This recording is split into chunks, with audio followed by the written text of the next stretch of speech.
Saudi আরবের উত্তর পশ্চিমের একটি শহরের একটি দালানের দ্বিতীয় তলার জানালার কার্নিশে বিপজ্জনকভাবে দাঁড়িয়ে থাকা কালো আবায়া বা বোরকা পরা এক তরুণীর ছবি সম্প্রতি সৌদি আরব সহ বিশ্বজুড়ে আলোড়ন তুলেছে। দ্বিতীয় আরেক ছবিতে দেখা যায় একদল পুরুষ একটি ক্রেনের সাহায্যে ওই নারীকে নিচে নামিয়ে আনছেন।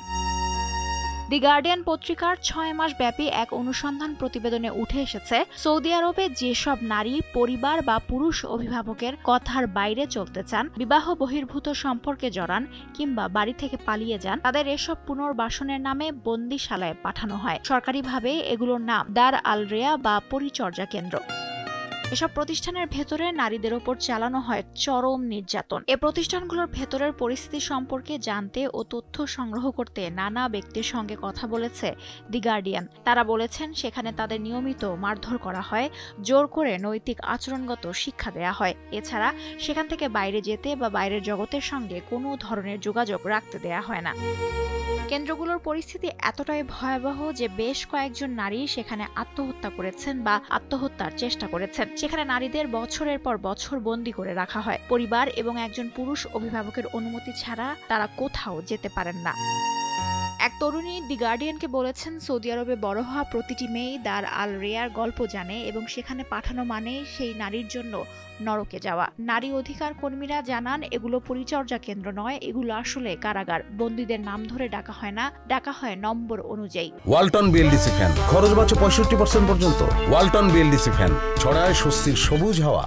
এই কেন্দ্রগুলোতে নারীদের নগ্ন করে দেহ তল্লাশি, কৌমার্য পরীক্ষা, ঘুম পাড়িয়ে রাখার জন্য ওষুধ প্রয়োগ, ধর্মীয় বিধান না মানলে বেত্রাঘাত এবং সমকামী অপবাদ দিয়ে শারীরিক নির্যাতনের মতো অমানবিক আচরণ চলতে থাকে। অধিকার কর্মীরা জানান এসব নির্যাতনের শিকার নারীদের সহায়তা করাও অপরাধ হিসেবে গণ্য করা হয়।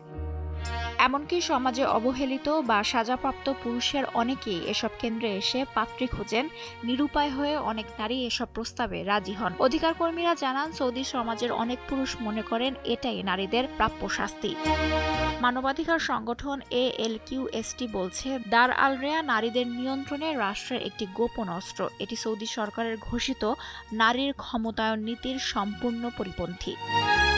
এদিকে সৌদি সরকারের একজন মুখপাত্র বলেছেন, দেশের বিভিন্ন অঞ্চলের প্রতিষ্ঠিত এই বিশেষায়িত কেন্দ্রে পারিবারিক সহিংসতার শিকার নারী ও শিশুদের সহায়তা করা হয়। তিনি জোর দিয়ে বলেন, এগুলো কারাগার নয়, সেখানে কাউকে জোর করে আটকে রাখা হয় না এবং নির্যাতনের অভিযোগ গুরুত্বের সঙ্গে তদন্ত করা হয়। তবে অধিকার কর্মীরা মনে করেন সৌদি সরকারের উচিত এসব পরিচর্যা কেন্দ্র সংস্কার করা এবং নির্যাতনের শিকার নারীদের নিরাপদ আশ্রয় তৈরি করা।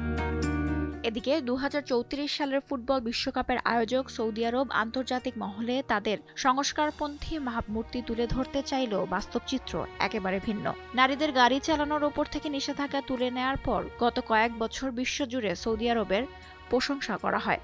তবে দেশটিতে নারীদের ওপর এখনও অনেক ধরনের বিধিনিষেধ চালু আছে। একজন সৌদি নারীকে তার পাসপোর্টে আবেদনের জন্য, বিদেশে যাওয়ার জন্য, সরকারি বৃত্তি নিয়ে বিদেশে পড়াশোনার জন্য, বিয়ে করার জন্য, এমনকি কারাগার ছেড়ে যাওয়ার জন্য তার পুরুষ অভিভাবকের অনুমতি নিতে হয়।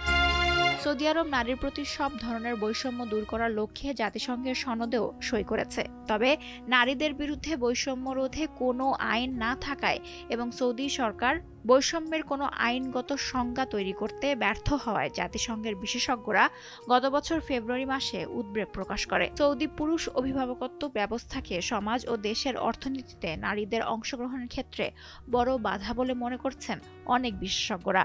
লুৎফা ফৌজিয়া, দীপ্ত, বার্তাকক্ষ।